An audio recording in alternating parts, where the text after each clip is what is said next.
अब देखिए बेटा कैनिजारो अपक्रिया क्या होती है, इसको आप सभी देख लीजिए। कैनिजारो अपक्रिया, देखिए बेटा कैनिजारो अपक्रिया हमारी क्या होती है, जब एल्डिहाइड की क्रिया, जब एल्डिहाइड की क्रिया क्षार से कराते हैं तो एल्कोहल व सोडियम या पोटेशियम लवण बनता है बेटा। इस अपक्रिया को हम लोग बोलते हैं कैनिजारो अपक्रिया कहते हैं। ठीक है, अब देखिए बेटा क्या करा रहे हैं हम लोग यहाँ पे, ये हमारे पास एल्डिहाइड है यानी कि HCHO। ठीक है, क्या है बेटा, HCHO। तब तक आप सभी बेटा कमेंट बॉक्स में इसका नाम बताएंगे IUPAC। HCHO के हमने कितने अणु लिए बेटा, 2, और NaOH यानी कि सोडियम हाइड्रोक्साइड के साथ मैंने इसकी क्रिया करा रखी है, तो क्या बन गया CH3OH, यानी ये बन गया हमारा बेटा मेथिल एल्कोहल बना। क्या बना बेटा, मेथिल एल्कोहल बना। चाहे तो आप इसको मेथिल एल्कोहल बोल दीजिए, या इसको आप बोल सकते हो बेटा क्या, मेथेनॉल। IUPAC नाम इसका क्या हो जाएगा बेटा, मेथेनॉल हो जाएगा। ठीक है, और ये बन गया HCOON यानी सोडियम फार्मेट। का नाम क्या है हमारे पास, सोडियम फार्मेट प्राप्त हो। ओके, क्लियर हुआ इतना बच्चों। आगे बढ़ते हैं और अगला क्वेश्चन हम लोग देख लेते हैं। केमिस्ट्री का पेपर कब है सर? केमिस्ट्री का पेपर डेट शीट देखनी पड़ेगी, एक बार देख लिए, शायद 6 को या 4 को होगा। ठीक है, टाइम टेबल मैंने ऑलरेडी डाली है, उसको आप देख लीजिए।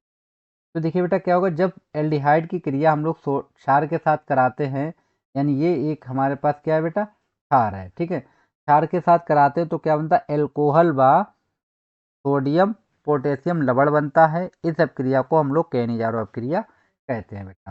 तो ये तो हो गया हमारा एल्कोहल। ठीक है, जो एल्कोहल बन रहा था बेटा, ये क्या हो गया, एल्कोहल हो गया, और ये हमारा हो गया बेटा सोडियम लवण हो गया। ठीक है, सोडियम लवण हो गया। ओके, आई होप इतना सभी बच्चों को क्लियर हो गया होगा। अब देखिए मैंने इसका IUPAC नाम आपसे पूछा था 6 मार्च को। ओके, अब मैंने इसका आपसे IUPAC नाम पूछा था HCHO का। तो देखिए बेटा क्या होता है, इसका होता है, ये CHO समूह है यानी एल्डिहाइड लगा है इसमें, तो इसका नाम हो जाएगा बेटा मेथेनल। ठीक है, मेथेनल इसका क्या हो जाएगा नाम, IUPAC नाम हो जाएगा। ओके, आगे बढ़ते हैं और अगला क्वेश्चन देखते हैं हेडिंग। अगली हेडिंग है हमारे पास रोजेन मुंड अभिक्रिया। ये भी अभिक्रिया बेटा कई बार एग्जाम में पूछी गई है, तो इसको भी आप देख लीजिए क्या है। देखिए यहाँ पे दिया गया कि जब, ये भी आप इम्पोर्टेंट कर लीजिए, मैंने फिलहाल में जितनी भी अभिक्रिया यहाँ पे ली हैं वो सभी बेटा बहुत ही इम्पोर्टेंट हैं, यानी मोस्ट इम्पोर्टेंट हैं, तो उनको आप बिल्कुल भी मिस ना करें। ठीक है, उसको आप एक बार नहीं, 2 बार, कम से कम 3 बार जब आप लिख के अगर देखेंगे तो वो आपको याद हो जाएगी। ठीक है, लेकिन आपको कम से कम 2 बार तो लिखना ही पड़ेगा बेटा। जब तक आप लिख लिख के याद नहीं करोगे तो आपको याद होने वाली नहीं है। ठीक है, तो उनको 1-2 बार आप लिख लीजिए, 2-3 बार जब आप लिखोगे तो आपको बहुत ही जल्दी से याद हो जाएंगे वो। ठीक, आगे बढ़ते हैं और देखते हैं। हाँ, जब एसिड क्लोराइड का PD/BaSO4 व उबलती जाइलिन की उपस्थिति में हाइड्रोजन द्वारा आंशिक अपचयन कराते हैं तो बेटा क्या बनता है हमारा, एल्डिहाइड प्राप्त होता है। क्या प्राप्त होता है, एल्डिहाइड प्राप्त होता है। अब देखिए बेटा हमारे पास क्या है यहाँ पे, CH3COCl, यानी ये हमारे पास क्या है, एसिटिल क्लोराइड है। ओके, इसकी क्रिया हम किसके साथ करा रहे हैं बेटा, हाइड्रोजन गैस के साथ। इसकी उपस्थिति में PD/BaSO4 और जाइलिन, ठीक है, जलती हुई जाइलिन पर, तो हमारा बन गया CH3CHO प्लस बना बेटा HCl। किसी बच्चे को अगर इसका IUPAC नाम पता हो तो बेटा कमेंट करके बताइए क्या है। देखिए यहाँ पे CH3CHO, अगर हम इसकी संरचना देखें तो C सिंगल बॉन्ड C हो जाएगा, और इस पे हमारे कितने एच हैं, 3, तो यहाँ पे 3H हो जाएगा। ठीक है, और इस पे हो जाएगा हमारा ये H, और डबल बॉन्ड लग जाएगा O। तो आप सभी देख सकते हैं ये हमारा क्या है, 1-2 कार्बन हो गया, तो यानी कि बनेगा बेटा क्या, एथेनल, इसका IUPAC नाम हो जाएगा। ओके, आशा करते हैं अभी मैंने 7 रिएक्शन आप सभी को बताई हैं, तो सातों रिएक्शन आप सभी बच्चों को समझ में आ गई होंगी। ठीक है, चलते हैं 8वीं रिएक्शन की तरफ अपनी। जितनी भी मैंने आज रिएक्शन लिए मोस्ट इम्पोर्टेंट हैं। 8वीं रिएक्शन आप देख सकते हो, ये हमारे पास है, इसको भी आप सभी इम्पोर्टेंट करें मोस्ट। हाफमान ब्रोमे ब्रोमाइड अभिक्रिया होती है। ठीक है, हाफमान ब्रोमाइड अभिक्रिया।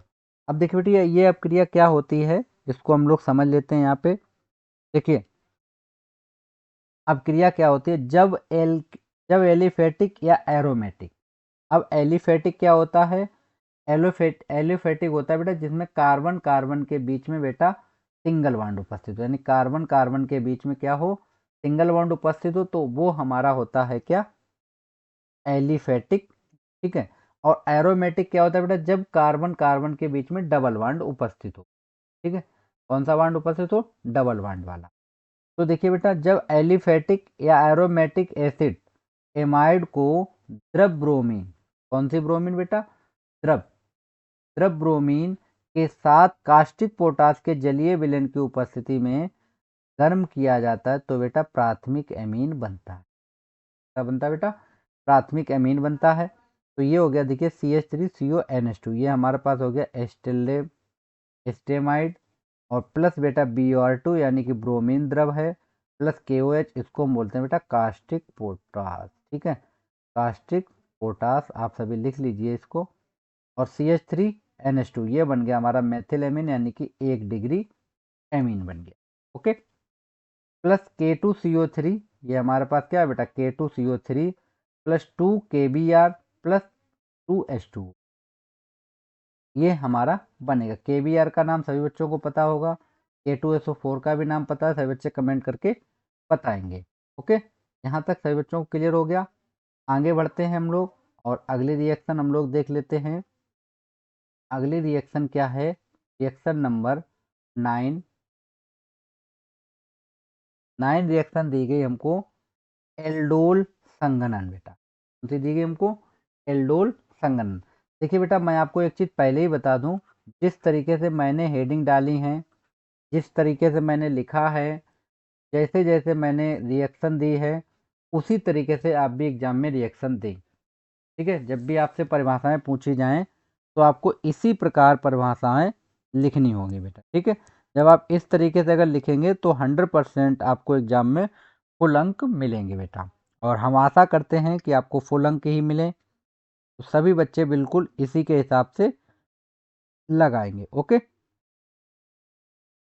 आगे बढ़ते हैं। हाँ सॉरी, ये रिएक्शन देख लें पहले। क्या देखिए, जब कार्बोनिल यौगिक जिसमें अल्फा हाइड्रोजन परमाणु होता है तनु NaOH या K2CO3 आदि की उपस्थिति में संघनित होकर बेटा क्या बना लेता है, एल्डोल बनाते हैं, उसे हम लोग बोलते हैं बेटा एल्डोल संघनन कहते हैं। अब ठीक है, देखिए क्या है बेटा, ये है CH3CHO यानी एस्टल्डेहाइड है।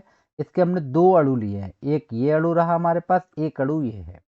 इसकी उपस्थिति में क्रिया करा रहे हैं हम लोग तनु NaOH की। ठीक है, क्या है, तनु NaOH की उपस्थिति में। तो देखिए क्या बना, CH3 CHOH और CH2OH, यानी अगर हम इसकी संरचना देखें तो ये बनी है हमारे पास CH3 सिंगल बॉन्ड CH, इसके ऊपर लगा हुआ है OH बेटा। ठीक है, फिर सिंगल बॉन्ड CH2, फिर सिंगल बॉन्ड क्या हो जाएगा, CHO हो गया। ठीक है, तो इसे हम लोग बोलते हैं बेटा क्या, एल्डोल संघनन कहते हैं। ठीक, अब देखिए बेटा यहाँ पे मैंने एस्टल्डेहाइड लिया दोनों जगह पे।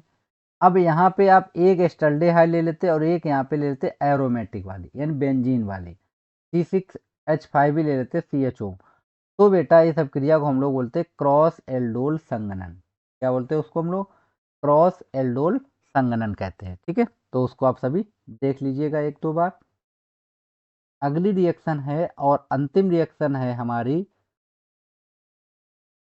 क्या दिया गया, क्वेश्चन नंबर 10, विलियमसन संश्लेषण। ठीक है बेटा, विलियमसन संश्लेषण अभिक्रिया।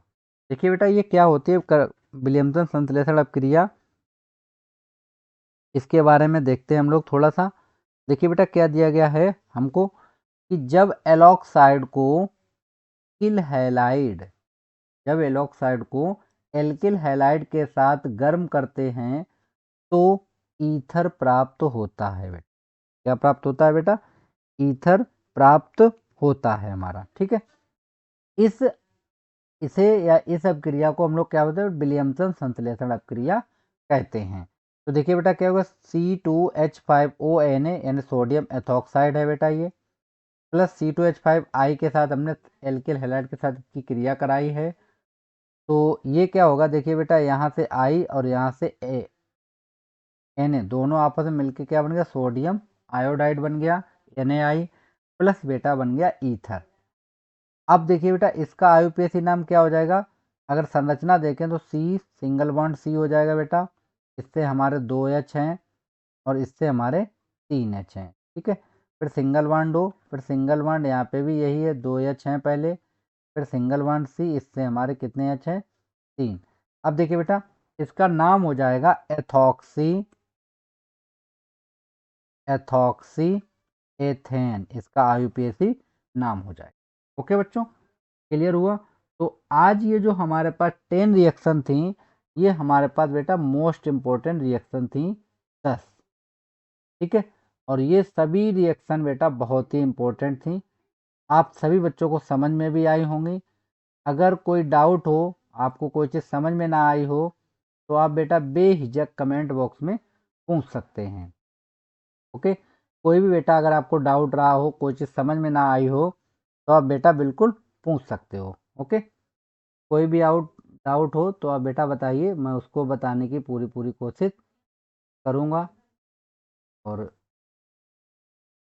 कोई भी बेटा जल्दी से जल्दी सभी बच्चे कमेंट करें, एक बार सभी बच्चे कमेंट करेंगे, देखते हैं कितने बच्चों का कमेंट आया था। एक बार कमेंट पढ़ लेते हैं हम लोग।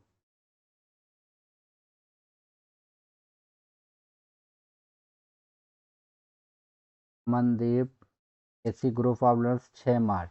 ओके, देखिए बेटा अब यहाँ पे एक दो रिएक्शन हम और देख लेते हैं, कुछ अंतर मैंने और आपके लिए लिखे थे, उनको हम लोग देख लेते हैं।